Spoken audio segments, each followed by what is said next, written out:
And John Paul II is saying, women are being raised up.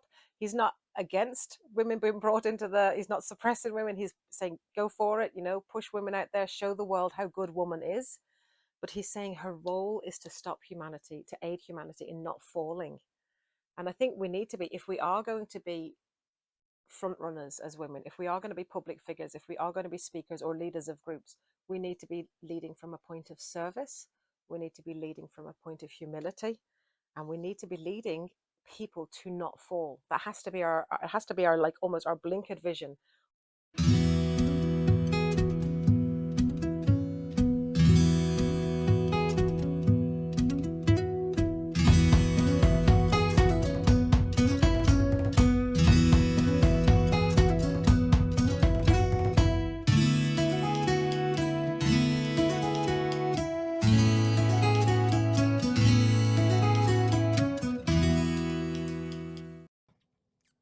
Hello and welcome back to HLI Ireland's Let's Talk. This is the weekly show that looks at all things life, faith and family through a Catholic lens.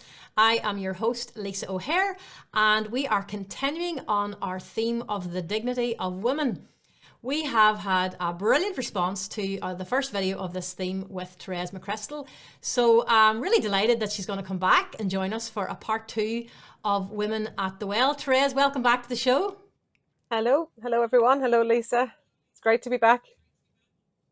Yeah, so you're a real hit. There's lots of people looking for a follow-on series with you, but I think we'll have to just settle for 2 episodes right now, and then we'll look to next year to see if we can do a full-on series with you, Therese. Before I move on, I'm always getting told by my editor and my team to get you guys to like this video right now. Press the subscribe button and share the video afterwards if you are encouraged by it or edified by it. It's so important for us to get the message out because we think we have a great message. So today we're going to look at the church's teaching on the dignity of women. And we know that the Catholic Church has not a great reputation for maybe its treatment of women or its celebration of femininity and womanhood. And we want to really challenge that today because we as Catholic women, as Catholic mothers, are edified always by our Mother Church and how she celebrates the dignity and indeed the genius of women. So Therese is a bit of an expert on the catechism, so no better lady than Therese to take us through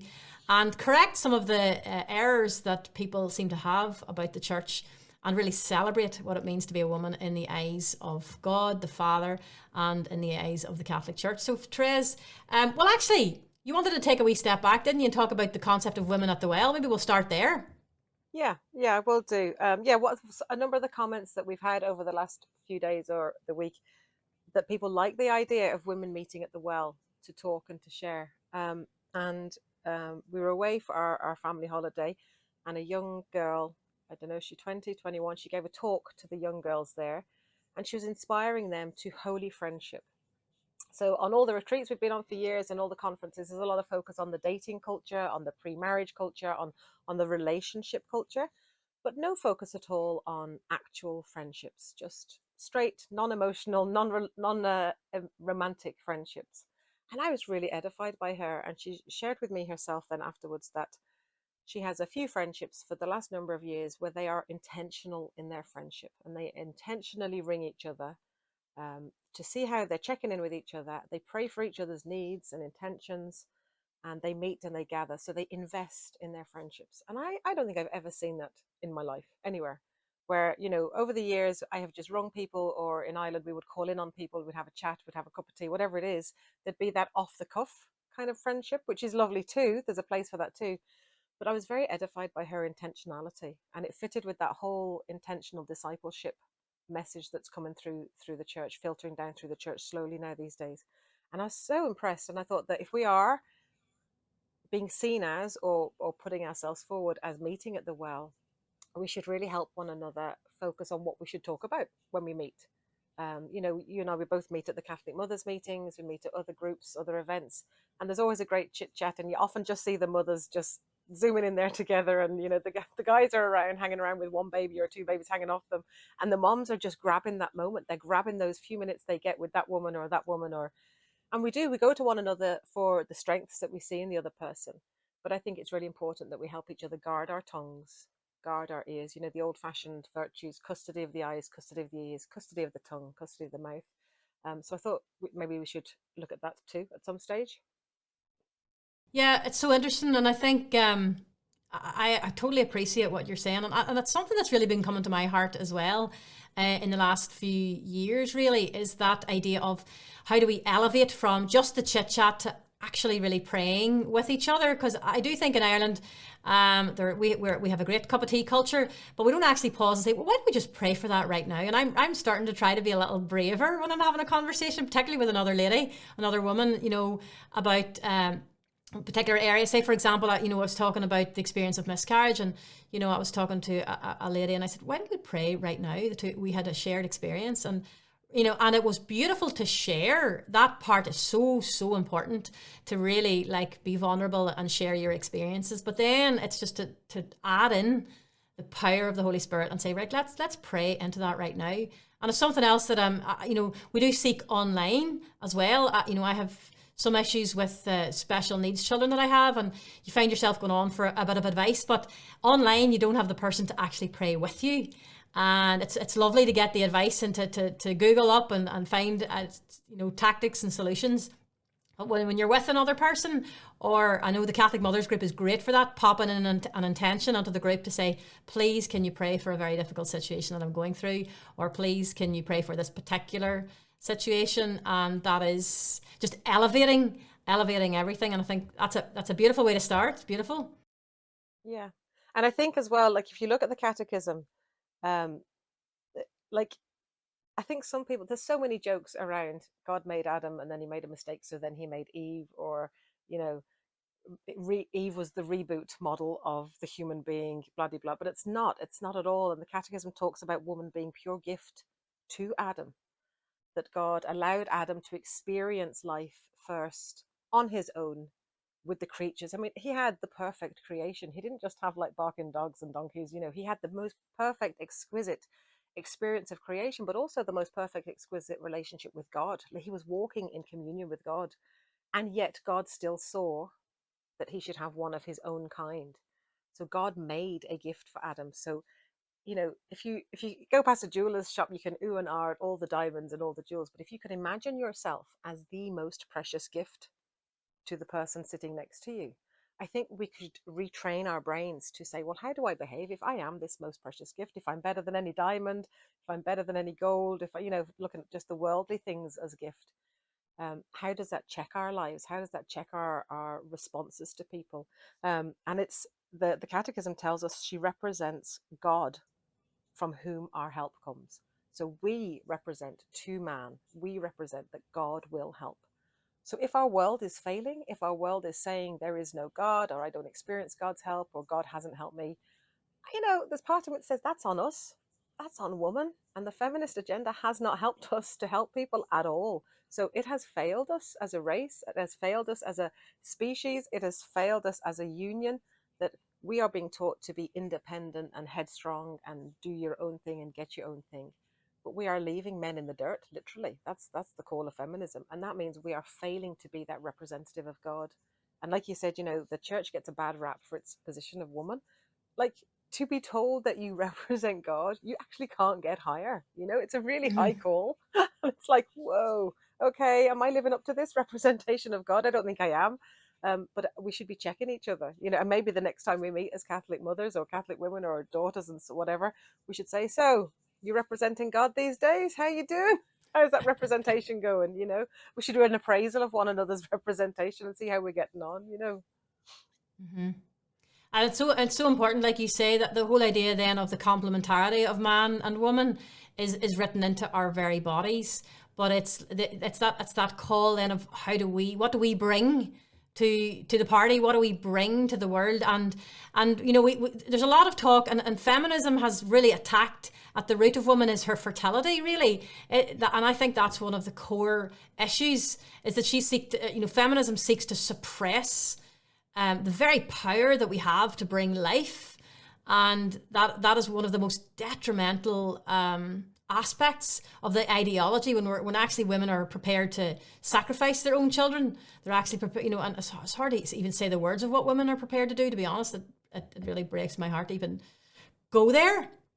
But rather than the bringing forth of life and looking at our very bodies, the church has described, or maybe it's just St. John Paul when he was Pope, the genius of women. Can you explain a wee bit of where I've got that from and what that means, and unpick that a little bit, because I think it's really special.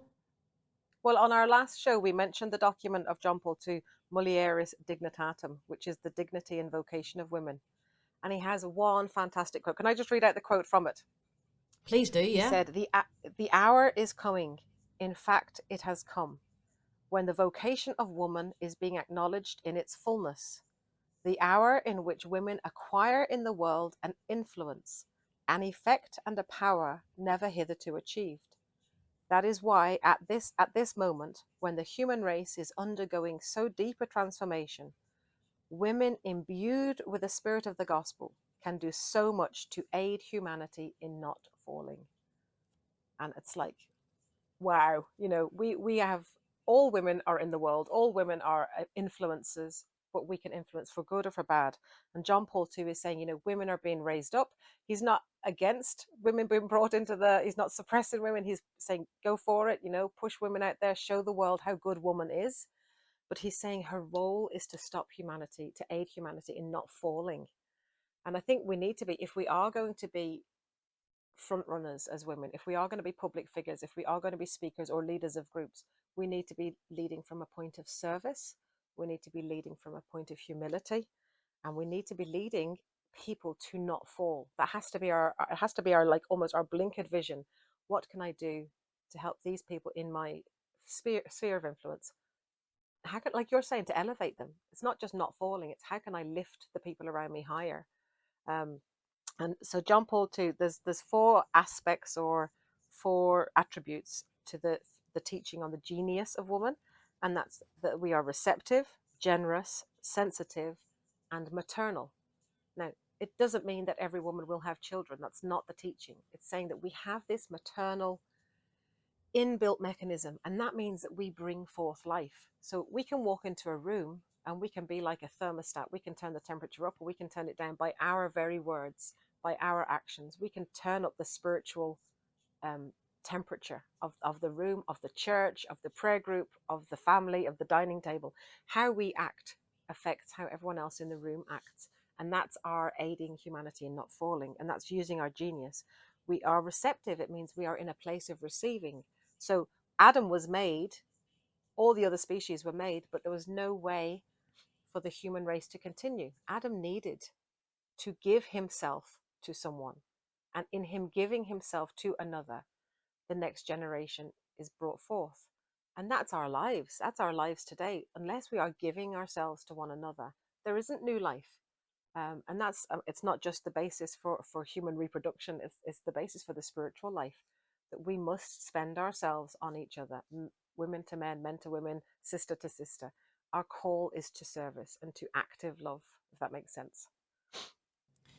Gosh, that's beautiful. I'm going to really go through that quote myself, and we'll have it up on the screen, please God, and we'll have it in the links that St. John Paul gave, because what struck me when you were saying it was the idea of this is the time, this is the moment. So that means that we have something special right now, because I think a lot of some women can hark back to past times when, and they have this sort of cozy image of what it was like for women in the past when, they were in the home and they were looking after the family. And it's not really realistic. It's a bit nostalgic to see because things weren't perfect then. But in looking at that makes you think that we are coming to like a culmination point when we have the best of the worlds available to us. There are no ceilings in terms of using our genius and our capabilities in any sphere really right now. So now we have the opportunity and the choice to reflect on where we can best give. I think that's key. Where am I called to give? And I think, we talked last week about careers teachers and about the advice that they're giving young girls. And I think one of the sadness points that I had when I reflected on, the 16, 17, 18-year-old girls in schools who are looking towards a career is not taking account of the whole picture. And I'm not saying that we go to the other extreme and all girls should just look at staying at home and never trying to achieve in any other sphere rather than homemaking and raising their children. But it's taking it to account of what is sacrificed for where am I called to be.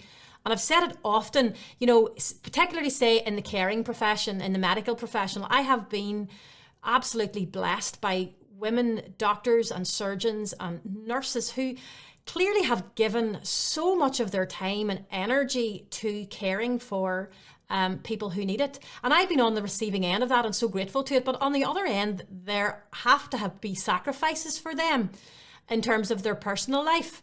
So it's like trying to weigh up the opportunities that we have and really delve into what St. John Paul is saying. We are at a culmination here where we can actually do something amazing together using all of our skills collectively.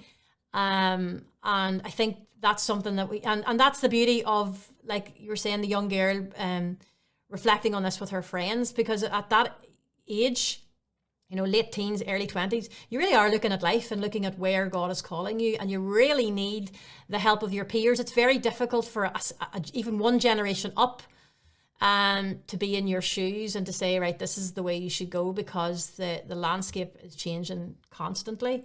You were also talking off air, Therese, about, and it sort of ties into this, the idea of the tide turning.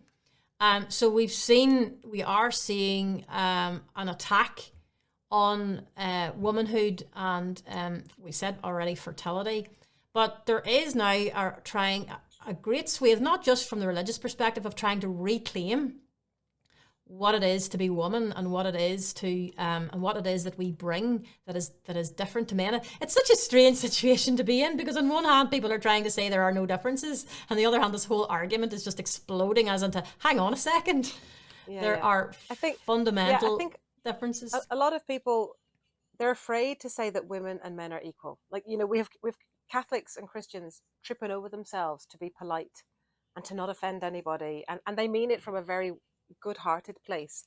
But I think we have to be bold, and we have to say, yeah, I am equal. I am completely equal to my husband in dignity. I am created just like him in the image and likeness of God. I am created for the service of God like him, but I am different. We are created equal in dignity, but different in charism. And it's so good that we're different. If I looked after the children the way Patrick did, we wouldn't get very far. But if I looked after HLI if he looked after HLI the way I did, it wouldn't get very far. We are poles apart in our management styles. We are poles apart in our relationship styles. But together, we build a much better product. It's a much better package. And I think that our culture, it's trying so desperately to be polite, and it's trying so desperately. And I think people just don't think very much deeper. And I think most people are not ill-willed. You do have a background perhaps of a more sinister agenda from certain places, but ultimately any attack on woman we know is coming from the devil. We know the background to the attack on woman, the family, marriage, whatever it is. We know it's not from God. We know it's not the way forward, and we know it won't bring fruit. It won't bear life at all. It's just going to bring a culture of death. So I think as Catholics, we kind of need to step up a bit, and we need to be a bit braver and a bit bolder, and to kind of use the modern language. We need to own our womanhood, and we need to say, yeah, I am a wife and a mother, and I am so pleased that I am a wife and a mother. I am where God wants me to be. I am so blessed to be able to say that. At school, I always wanted to be a wife and a mom. I struggled with the whole academia thing because it just wasn't drawn that way. And I am one of the few people I've heard saying, I am where I am meant to be. And I still hold to that. And that does not mean there are not hard days. That does not mean there are days where I would rather have a Chinese than cook a potato. There's just, we're human too. And we have our good days and we have our bad hair days. Just look at the back of the last video. It's a bad hair day. So Oh no. we need to help each other out. But it's either perfect or it's failed. Whereas we're just we're a faltering people, but we're faltering towards heaven, and we're faltering towards that perfection that we're called to. And it's possible, because if it wasn't possible, God wouldn't call us to it, but he has. So he won't call us to something that we can't attain. But we need men to help us to be better women, and men need us to help us be better men. They need us in their life to help them. think. Yeah, I think it's funny what you say about being brave. The problem with the culture right now is it takes sound bites, and any one thing you say can be taken as, and people run with it. And there's no opportunity to sort of unpack and tease out. And again, that's where Women at the Well is so brilliant, because the idea that you can tease through complicated, even in your own head, what you think about something. It's like, I don't really know what I think, and sometimes you can only really tease out what you think by having a discussion in, with a friend, and explore that. And I think one of the key words that you're saying about equality, obviously we have this equal dignity, but equality doesn't mean sameness. And the problem with sameness is what the world is trying to put. Either they're trying to put the two genders together, that we are the same, or the whole idea of the same-sex relationships. The sameness works somehow. Sameness doesn't work. It doesn't engender growth. Anyone who's been married for any length of time will realize that complementarity and that difference is really difficult, but it's that engenders growth, because sameness is just becomes boredom and comfortable, and we're not built for comfort. We're built to be stretched, to be challenged, to explore differences. There's empathy going on. There's all sorts of virtues that are built through our differences and through understanding and trying to gauge it. And one of the things that I wanted to bring up with you today, it might be slightly off topic, but it was a video I watched this week about the women's fertility cycle. And it was so interesting. It was this scientist explaining to just maybe one of a YouTuber, a gentleman, a guy, and she was explaining, the fertility cycle, and he was absolutely oblivious to it, and what it meant for the woman. And it's funny, she was saying as well that most women are unfamiliar with their own fertility cycle, and how the husband should understand the woman's fertility cycle. She should understand herself in order to be able to negotiate some of the challenges with regard to all of the hormone influxes and changes. And it was so interesting to me, both to explore ourselves, because that's what the feminist cycle just seems to put a sticky plaster over, use a contraceptive pill, anything it is to subdue what it means to be a woman. Yet this guy, listening to the lady explaining it, was just like so intrigued by it, and he was saying, well, I've never been taught this. And in relationships, she was explaining how there are different, the different days when you really don't want conflict management isn't going to happen on whatever, the ovulation period of your cycle, because a woman just cannot process. There's too much going on. And I just thought it was fascinating that we learn together and we explore what it is to be a woman. And I think that's something I'd really encourage girls to do, because it's something that I only really explored myself in the later stage of marriage. I watched it too, and I thought the underpinning success of that interview, or to take it forward, is that if he desires to serve her, and if she desires to serve him in the relationship, and that Yeah. service comes in the form of knowledge, that that they can Yeah. know something about her cycle, and that affects your fertility as a couple. Like I've often said on our talks and our workshops at U2000, a girl can't get pregnant on her own. You have to be male and female. Male and female, he made them to bear life. And when I was watching that little clip of the guy interviewing her about this fertility cycle, one thing he said was, it'd be great if there was like a poster or a chart or something that I could put up on my boat. And I was like, there is. Look up the Catholic Church. You'll find lots of information about NAPRO and natural family planning and we're there long ahead of you, mate. And it made me smile, thinking he thinks he's stumbled upon this new creation of this new knowledge. But the church, in her wisdom, has had scientists, doctors, nurses, healthcare professionals, all these people, practitioners, natural fertility practitioners, studying this for years and years and years. And we have reaped the benefit of all of their work. I shared on the group, I made a comment that the work of NAPRO, through Phil Boyle and Jackie, it helped me. It saved my babies. It saved my sanity. It's probably saved my marriage at different times. It's not just about having or not having babies. It's that knowledge of woman, that knowledge of self, and then laying that knowledge of self at the service of life, at the service of our marriage, at the service of the church, and bringing God into that conversation. Like it was very good to watch. It also reminded me of a friend of mine from, say, 20 years ago, and she had been married a few years, and she started to chart. She'd heard about it through us and a few other moms, and she started to chart her cycle. And she said, until she had started to do it, she thought that her husband didn't understand her. She thought that at times her marriage was so dark, it was a failure and she should leave. And she said something else, I can't remember, three negative things anyway. But she said, once she started charting, she said, I made a decision that on my darkest mental day, she noticed that it was on day 2 or day 3 of her chart. And she said, I decided to have a bath and like a retreat day on my own that day. And she shared it with her husband. She said, I just need, I think, to get into a rhythm of prayer, retreat, whatever. And she said she wept that day. And she said, I didn't know why I was weeping, but I started to say that I wept on that day then. I wept on that day then. I wept. And she said, she saw a pattern. And she said, I didn't try and stop crying. She said, I just felt that my body had to do it. But he was no longer trying to fix the tears. He was no longer trying to fix the problem. She couldn't tell him what problem it was. I don't know what's wrong with me. And I just thought it was a lovely way of using your charting and your fertility and that knowledge. And it made it easier for him. Should I came back, he was oblivious to the fact that I'd had a miserable day, but should I was better for it because I hadn't damaged our relationship. She had taken that knowledge and used it in a good way, and she'd spent the day with the Lord, basically. So I was always really edified by her example. I know it's funny because the world would have you think that the church is anti-scientific. And so for those of you who don't realize what we're talking about when we say NAPRO and natural family planning, what we're saying is that this is the church's offering with regard to understanding our fertility. So the church isn't anti-science. The church is not saying, that we don't use what's available to us.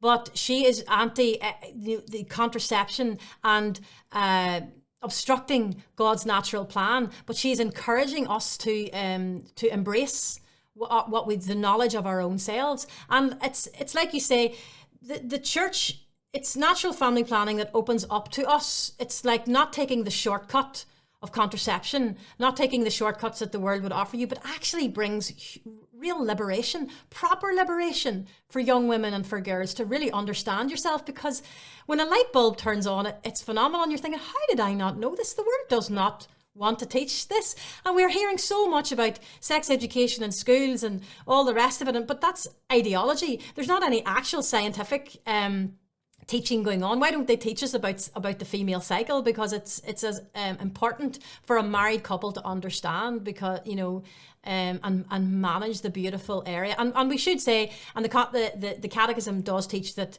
natural family planning is in grave circumstances. But again, the beauty of the church is that she invites couples to discern what a grave circumstance is for them. So again, the church isn't dictating. It's like Patrick said in a video before, and you said before, the church doesn't dictate what your job is or how many children you should have or what you and your husband decide is a grave circumstance for you that you need to use natural family planning. She does not dictate. She invites us. Is there anything else that you want to sort of open up a can of worms there, talking about natural family planning? That's a whole other I don't want to make a mess of it. Yeah, I know. I think, like you just said, that the beautiful thing about the church teaching is she is always inviting us into that deeper relationship with God. So, like I've used it several times. I don't know who taught me this. Apologies to you out there if you know who taught me this, but somebody showed me the picture of a triangle before of a couple and God. And as a couple, if we are striving to get closer and closer together without God, we're not getting any nearer God at all. We might get closer to each other or we might not. But if we both strive to get closer to God in our life, we are automatically becoming closer together. So if you can focus that as your vocational path, whether it's religious life, community, priesthood, parish, whatever it is, if you strive in your relationships to get you and them closer to God, you are automatically getting closer to each other just by very nature of that triangle of love. Um, and we were talking to a young fella here the other day, and he was just kind of coasting in his vocational walk. He's not sure which way to go. He's just waiting to see what happens. So we talked about the whole thing about making the decision and getting the Lord to help him make a decision. He said, yeah, but what if it's wrong? Am I not just better waiting and seeing? And I said, well, you could look at that in relationships with girls. You could look at it in relationships with parenthood. You can't just wait and see. That there has to come a time where you make a decision and you lay it before the Lord and you ask him to bless it. And that's the same as our fertility and our womanhood and our manhood. We have to make a decision and give it to the Lord. And I said to the guy, it actually doesn't matter if your decision is wrong, so long as you're doing it with a good heart and you're earnestly seeking God. And as couples, I would say, maybe you can attest to this, we all make wrong decisions. Our husbands will Yeah. certainly say that I have made a lot of wrong decisions, and I will say that Patrick has made one or two wrong decisions. But together we try and make the next one better. And we make the next one better. And the church's phrase on that whole grave matter and discernment is obligatory daily discernment. I love that phrase, that the church is Yeah. calling us to that daily connection with God, that daily communication with one another. Popping a pill, there's no discernment, there's no discussion, there's no plan, there's no hope. But if you have you can have a cycle, you can treat a cycle. You might have a very difficult cycle. The church blesses our doctors and our medics with knowledge to say, actually, you can make this a bit easier. You can make this a bit healthier. You can make this a bit more regulated. There are ways without affecting your standing before God, for want of a better word. So I just say that, there's a daily call in whatever walk of life. There's a daily call to that discernment of God each day. What's he calling me to? And what decisions does he want me to make today? Big or small, laying them all Yeah. before him. Beautiful. Well, I think that's a sort of fairly good point to wrap up. I'm always conscious of our time. I've got lots of busy viewers here that need to get back to the reality of life. But I wanted to finish just with the wee scripture, Therese, because we did talk at the beginning with we want to pray. So I want the viewers to know that Therese and I have been praying for this episode, in advance of this episode, for you, the viewer, that we could speak into your lives. So this is not just something that we're just chit-chatting, but we do care and we are praying for you. And this was actually the scripture from Sunday, the first reading. Therese, I'm sure you picked it up because it refers to the Daughters of Zion, which is the group, one of the groups that you set up. And if it's okay, I'll just read a wee bit of it because I just think it's very powerful. It's from the prophet Zechariah, chapter 9, verse 9 and 10. The Lord says this: rejoice, heart and soul, daughter of Zion. That's you, if you're listening. That's me, that's Therese. Shout with gladness, daughter of Jerusalem. See now, your king comes to you. He is victorious, he is triumphant, humble and riding on a donkey, on a colt, the foal of a donkey. He will banish chariots from Ephraim and horses from Jerusalem. The bow of war will be banished. He will proclaim peace for the nations. His empire shall stretch from sea to sea, from the river to the ends of the earth. And if you'll forgive me just for elaborating what came to me for you, the viewer, was just that rejoice, daughter. Remember who you are, daughter, and shout with joy and gladness in you and who you are. And then it's just that the king is coming to you, no matter where you are in the situation, whether you're looking in at this episode and going, oh, I wish I was like that, or I wish I thought like that, and I've made too many mistakes and I can't reclaim who I am. And don't listen to the lies. Your king is coming to you and he is victorious and triumphant.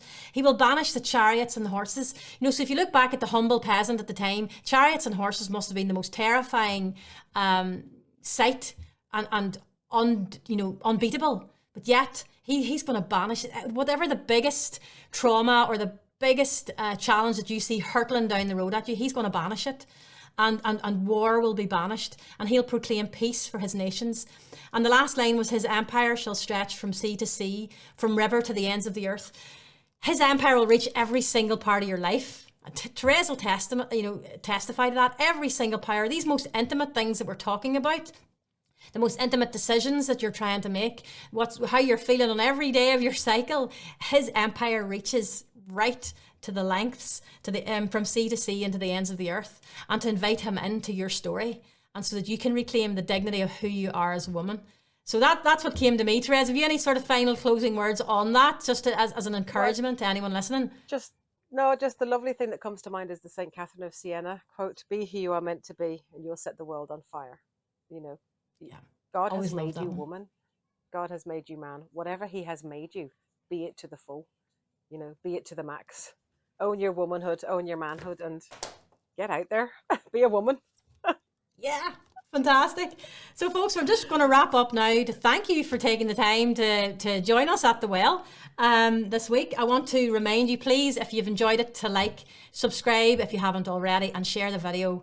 Share it via whatever way you can. We're on Facebook and Instagram as well. Also, to remind you, next week, and hopefully Therese will tune in, we have a really special guest. We have Carrie Gress, who is the author of The Anti-Mary Exposed, which is rescuing the culture from toxic femininity. So it's a really great episode. You want to tune in for that. She's also the author of the Marian Option, great devotion to Our Lady. So tune in next Friday for that episode. Therese, thank you so much for joining us. Thanks for having me. It's good to be here. Yeah, please God, we'll pray and discern now over the next few months and see if the Lord wants us to do anything more, because there are quite a few people calling for more, Therese. But Therese, just before we wrap up, tell us about the conference coming up. That's right. We have the Women of Grace conference in September, isn't it, in the Drummond?